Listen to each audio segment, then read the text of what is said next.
There you go. Okay. All right. This is NBC News. No? This is Alan Graf's class. That's right. It's Radical Civics.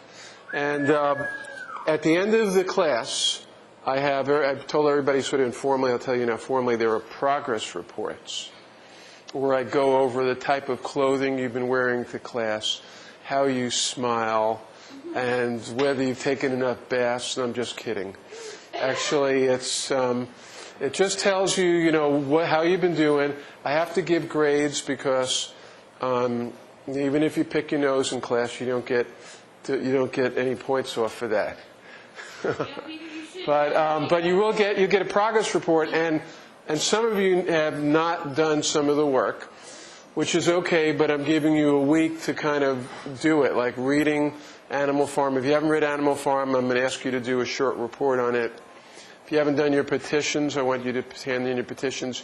If you didn't do the tests, I want you to do the best you can. And I also, remember, I consider, that your age too. Yes? I think me and Zach should share the test because... No, I already did test. Share. No. Why should we share a test? Oh, well... Brother and sister. I don't share the I'd like a copy of it. Oh, no, families, that's a good question. Can families do joint reports? Well, his report only had his name on it, so you'll have to get a mediator to negotiate whether you get credit or not for it, but we'll see.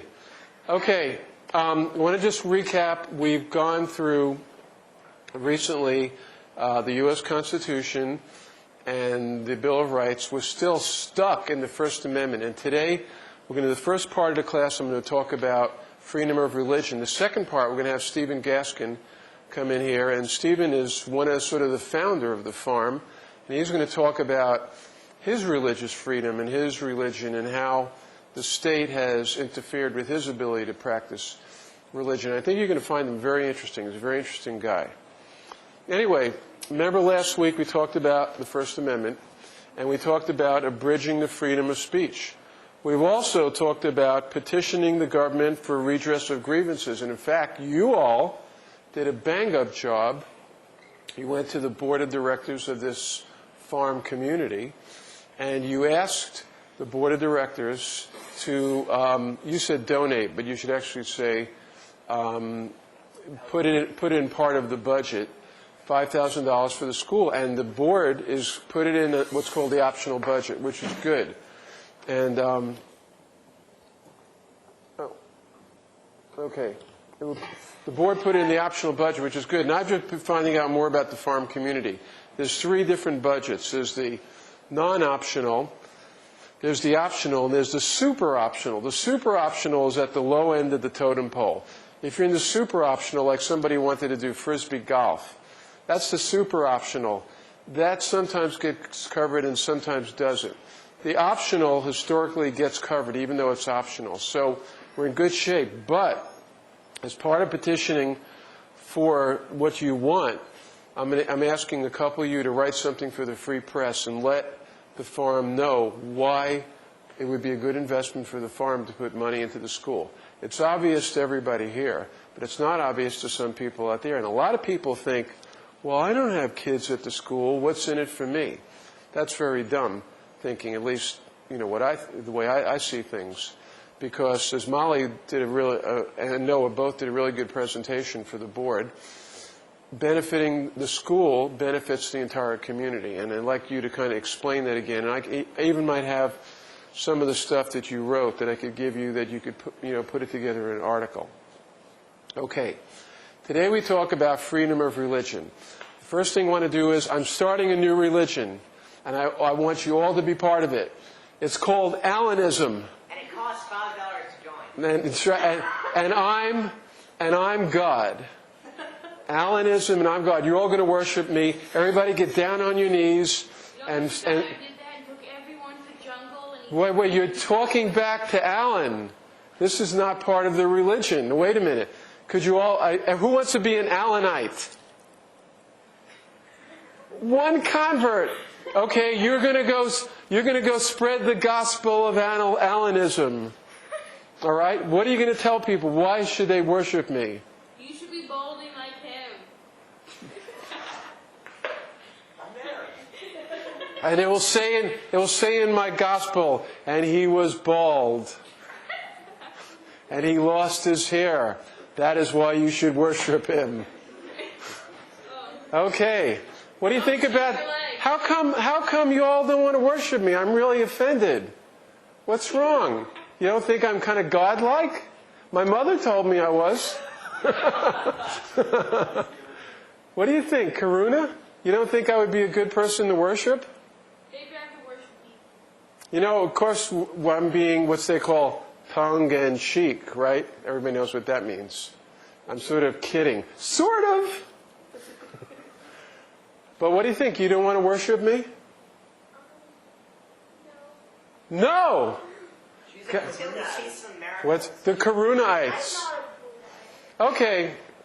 Well, okay, so I'm just sort of kidding around here. But what is religion anyway? I'm going to give you the Merriam-Webster definition of religion. Okay, it says religious practice. Well, that doesn't help anybody. Service and worship of God or the supernatural. Service and worship of God or the supernatural. That's religion. That's what they consider religion. Commitment or devotion to religious faith or observance. That doesn't tell us much because it uses the word religion. A personalized set or institutionalized system of religious attitudes, beliefs, or practices. Or a cause, principle, system of beliefs held to with honor or faith. Who here has a religion that they follow, given this definition? Okay. What's that? Judaism, and they're like supernatural Jews. Judaism? No, Shualism. Shualism? Shualism. What is that? What's Shualism? You can get her if you like. It's like your hobby thing. Like you're causing things. Hobby thing. Harming things? Hobby. Okay. Okay, I'm hard of hearing. Remember, loud rock and roll. Years and years. Don't do it. It's very bad for you. Molly, do you have a system of beliefs that you hold to that kind of governs you? To some extent, but I mean, I govern them, so it's like a little... You govern them. So you have a system of beliefs. Do you consider that your religion? No. Can I ask you, do you have a religion? Or a spiritual practice? What's that? Yes or no?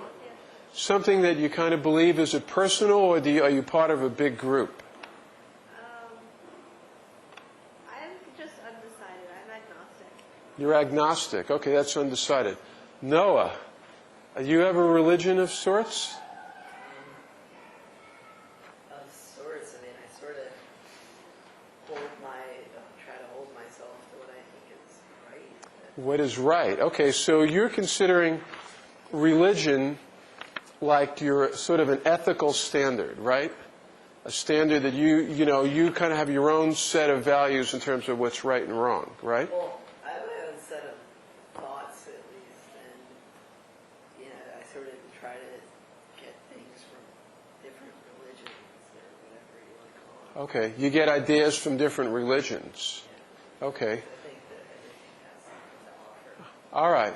Now, so here's part of religion is like your ethics.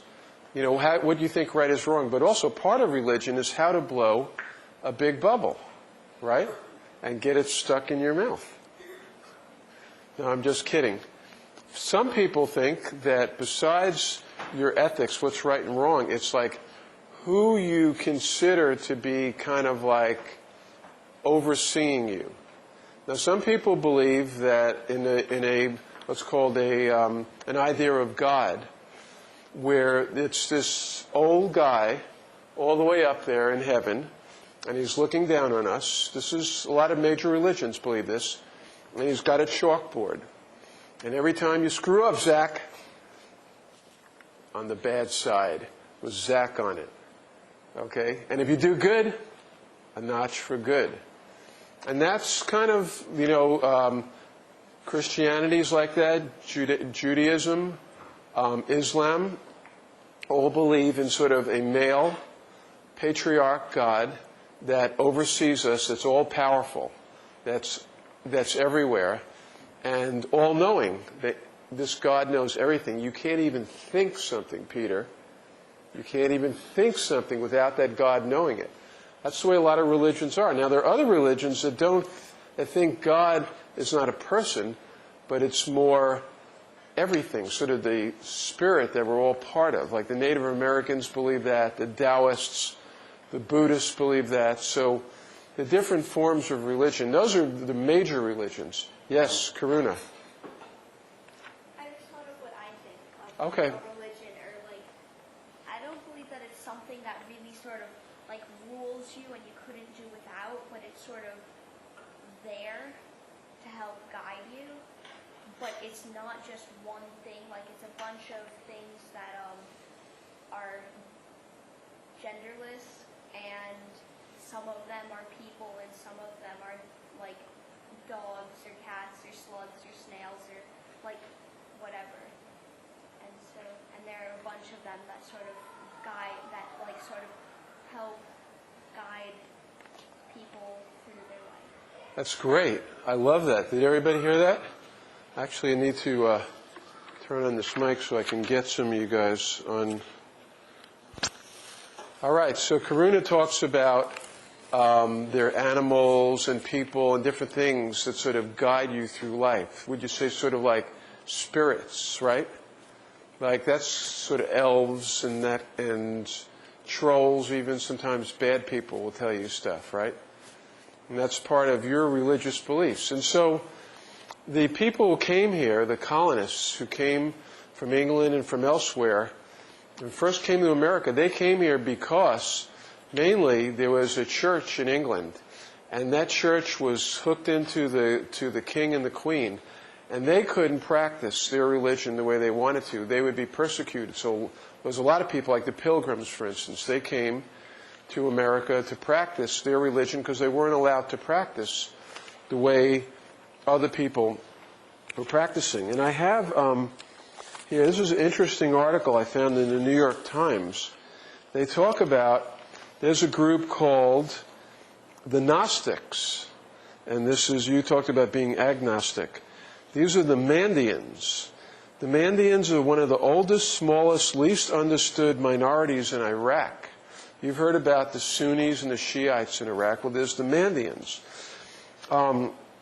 This article says their extinction in the making has been another fortunate and entirely unintended consequence of the invasion of Iraq.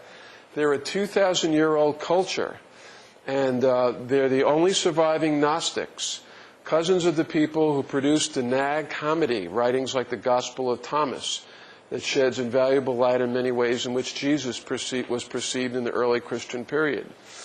The practitioners of this religion are as old as Christianity. They've witnessed the rise of Islam, the Mongol invasion, the arrival of the Europeans. And before the American forces invaded Iraq in 2003, there were 60,000 Mandeans. And now, fewer than 5,000 remain. They escaped as refugees, they got killed off. They're living in Kurdish-dominated north, and they try to pretend they're Kurds because they're afraid they'll be persecuted. And so 2,000 of these folks are left, and so we have unintentionally exterminated this group. Christina, how about you? Do you have an ethical or religious belief at all you want to share with us? No. Okay. So you don't want to, or you don't have something? What's that? I don't know. You what? I don't know if there is. Do you have something like an ethical belief that, like right from wrong kind of thing that sort of guides you in what you do? Like what your parents told you? What's that? I don't know. You don't know. Okay. I won't put you on the spot anymore. So, anyway, so here in the Bill of Rights, we have something that says, Congress shall make no law respecting an establishment of religion or prohibiting the free exercise thereof. Okay, that pisses me off. Why can't the U.S. government declare the entire United States Alanism is a state religion? If you're a citizen of America, from now on, you have to worship me.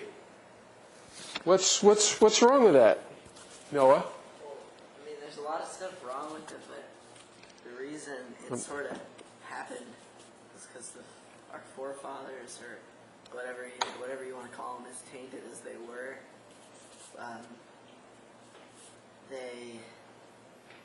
they were fleeing religious persecution. Right. Their country of origin. So Okay. it makes sense that. Right. And they didn't want the state to tell them what to do. Well, let's talk about that. Has everybody heard about people arguing about praying in the schools? Okay, I want everybody, 10 seconds of silence right now, and I want everybody to pray. Is everybody into that? No. No. Oh, wait, wow, that was a real... Why? Why not? Why shouldn't we pray? Because I don't pray. Well, at least, why shouldn't we pray? Because you shouldn't force people to pray. I mean, if they want to pray, they can do that themselves. I mean, you Okay. can tell people to pray. I mean, it's stupid. I mean, what if they're not feeling particularly religious at the moment? I mean, All might good be point. praying, God, please, kill the bunny. I mean, they could have been mad at the bunny that moment, right when you were about to make them pray. Okay. All right, well, that's good. That's very good. All right, but what about the people who want to pray? Should we deny them? Let's say, this is an actual issue, prayer in the public schools. There's some people who would like to start off public school every day with prayer. Why shouldn't they be allowed to do that? Why shouldn't, let's say, there's 50 kids in a class. This is a very small class, but in public school you have like 30 or 40 kids. Why shouldn't 30 of the 40, let's say, who want to pray, why shouldn't they be allowed to pray at the beginning of the school? This is like, it says here, Congress shall make no law prohibiting the free exercise of religion. Should we stop them from praying if they want to pray? Does anybody know? Would it be okay? What's that? I don't think so. You don't think so? If you want to pray during school, I think that's fine. It's just not, it shouldn't be a mandatory thing for everybody. Okay. Well, you know what? A lot of people have argued that under freedom of religion, not establishing an establishment of religion, they said, let's say what I just did now, and Elizabeth reacted to. Okay, I said we're going to pray, and Elizabeth said, no, I don't want to. Well, what if I said, okay, what if like a bunch of you prayed, and then there were only 2 or 3 of you that didn't want to pray? Wouldn't you feel sort of ostracized? Wouldn't you feel like you're like, everybody's going to treat you like you're creepy because you didn't pray? Wouldn't you feel kind of pressured to pray?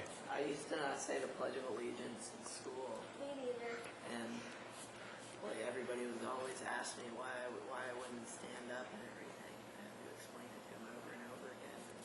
But why do you have a problem with saying under God? I mean, God, we are under God. So you got pressured.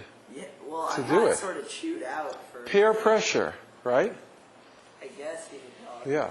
Well, the Supreme Court has ruled right now that there can't be prayer in public schools because that would be like forcing a state religion on people. I'm glad you mentioned the Pledge of Allegiance. I'm going to tell you all about a case here. It's not that there can't be prayer, right? It's that they can't, have a designated praying time. Exactly. A designated praying time. If you designate it, then, especially in the public school, it's the state that's forcing a religion. Here's Noah. This is an actual case. Is this the one about the stepfather? Well, let me tell you. It's called West Virginia v. Barnhart. This is the Board of Education in West Virginia. They had a rule that said all teachers and pupils shall be required to participate in the salute, honoring the nation represented by the flag. Refusal to salute the flag shall be regarded as an act of insubordination. And you had to do a stiff arm pledge. You had to keep your right hand raised with your palm turned upward while you pledged allegiance. If you didn't do it, this is in West Virginia, you would be expelled from school, okay, and until complied. And while you were expelled, you'd be unlawfully absent, and you'd proceeded against as a delinquent. And your parents would be subject to jail time. This is West Virginia. Zach, if you didn't pledge allegiance, Michael would go to jail. That was the law in West Virginia. So, a bunch of parents said, "What?" and went to court and sued the school board. And what do you think finally happened? The Supreme Court said. Anybody guess? Come on, it's patriotic. Shut up, pagans. They said that the flag salute is a form of utterance. Symbolism's a primitive but effective way of communicating ideas. They said the state, the church uses it through the cross, crucifixion, the altar, and shrine. And these are all, and they said, this is good. No, you're going to like this. They said a symbol is what meaning you put into it. One man's comfort and inspiration is another's jest and scorn. And they've said that it's now commonplace that censorship or suppression of expression of opinions tolerated by a constitution. And but the Supreme Court said that, I'll get to the very end here, they think the local authorities in compelling the flag salute and pledge is an invasion of the First Amendment. They couldn't do it. And they just threw the law out. That's it. Done. Supreme Court said, violation of the First Amendment. You like that? Pretty good. Okay. Now, how about this one? Let me see if you can guess. This guy's in the military. Okay? And he wears a yarmulke. That's a Jewish kind of hat that Jews wear. And he wanted to wear it. And the people in the military said, no, you can't wear that. That's not part of the uniform. Everybody's going to think that the military is a bunch of slackers. You'll see all these people with individual hats on. People are going to feel like nervous, like they're not going to be able to defend us. It's going to be like the next thing you're going to see, tie-dyes. What kind of military is that? So the military said, no, we're throwing you out of the military. As a matter of fact, we're going to throw you in the brigade. In the brigade, no, in the brig. We're going to throw you in the brig. So he challenged it. Went all the way to the Supreme Court. What do you think the Supreme Court did? They say you can wear your yarmulke in the military? Anybody guess? A shaking of head. What do you think? I doubted it. What's that? I doubt it. You doubt it. Why? Religious freedom. You can't tell somebody they can't wear a yarmulke. Come on. What if he's a good soldier? I mean, I guess it's really easy when you have structures like that to make it impossible for anybody to do anything that makes them unique. Yeah. Like, it's really easy to pass that as a rightful act, I guess. Yeah. Yeah. Well, the Supreme Court said, and this was Justice Rehnquist. Everybody know who Justice Rehnquist is? Justice Rehnquist was the old head of the Supreme Court. He's a very conservative guy, a Southern guy. And he said basically the military could tell everybody, could tell people in the military what they could wear, and it didn't matter whether it infringed on their religious freedom. Now, there was a dissent. And I tell you something, there were two judges on the Supreme Court. When I was in law school, I used to read their opinions and I'd cry. That was Justice Brennan and Justice Marshall. They were just brilliant, very caring guys, and I wish there were people like that on the Supreme Court anymore. And they said, I'll read you something good from this. This is Justice Brennan. The contention that the discipline of the armed forces will be subverted if Orthodox Jews are allowed to wear yarmulkes surpasses belief. They couldn't believe it. They said, it's just crazy. It says, it cannot seriously be contended that a serviceman in a yarmulke presents so extreme, so unusual, and so faddish an image that public confidence in his ability to perform his duties will be destroyed. And so the two judges, it's like people on the Supreme Court don't agree all the time. They argue a lot. They were saying, come on, this guy's a good soldier. Let him wear a yarmulke. What do you think, Zach? You think he should have been able to wear a yarmulke? Of course. Of course. Yeah. Why? Why stop it? If it's something he wants to do and it's not hurting anybody, let him do it. Well, the armed forces are saying, look, everybody's going to start wearing all these crazy uniforms. We need uniformity or else we're not going to have any confidence in these soldiers. What do you think about that? More confident when soldiers were allowed to wear whatever they wanted. All right. You'd be more confident. That's good. All right. Now I'm going to tell you something about something that happened in Oregon while I was there. And this is a couple of Native Americans who are part of a church called, it's a church where they, I forgot the actual name of it, but they take peyote, which is a plant, a cactus that grows, and part of their religious practice is they eat this peyote. Well, they were working for the state of Oregon, and they got fired because of their religious practice. And it went all the way up to the Supreme Court, and the Supreme Court agreed that they could get fired. And then Congress, this is really interesting, you'd think Congress would not be in favor of taking peyote. But in fact, there were a lot of people in Congress who realized that once the Supreme Court started messing with people's religious freedom, it could affect people who practice Christianity, Catholicism, and Judaism. So they passed this law called the Religious Freedom Restoration Act, and it allowed people to do stuff like take peyote. What's that? Peyote. It's a cactus, and some Native Americans take it in a ceremony as part of their religious practice. Now, who decides what is a good religion and what's a bad religion? Who decides what religion's protected under the First Amendment?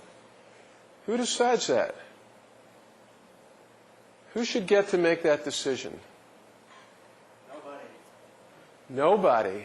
What the state does. The state does. It's a bunch of old white guys who are always telling us how we can worship. Remember I said at the beginning of this class, I want to start a religion called Alanism? If you all decided you wanted to worship me, right? You could do that, right? But what about if a bunch of old white guys said you can't do that? Alan isn't really someone you should be worshiping, right? What do you think about a bunch of white guys, old white guys, telling you what to do? You think that's okay? Well, if they're not coming from like a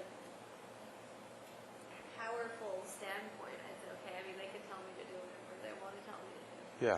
But if legally I have to abide by what they tell me to do, that's okay. Right. Well, that's what's going to happen. The Supreme Court has a lot of power. Well, they passed that Religious Restoration Act, and then along came a group of folks who were called O Centro Espírita Beneficente Unidade do Vegetal. O Centro Espírita Beneficente, and I don't have it right, Unidade do Vegetal. And they were a group of folks who used another type of hallucinogen called Hosca, a tea brewed from plants unique to the Amazon rainforest. And they were shipping in all these like tanks of this stuff, and it got seized by the customs agents, and they sued the customs agents and went all the way to the Supreme Court. And the Supreme Court said that they had the right to do that under the Religious Restoration Act. So this was kind of good.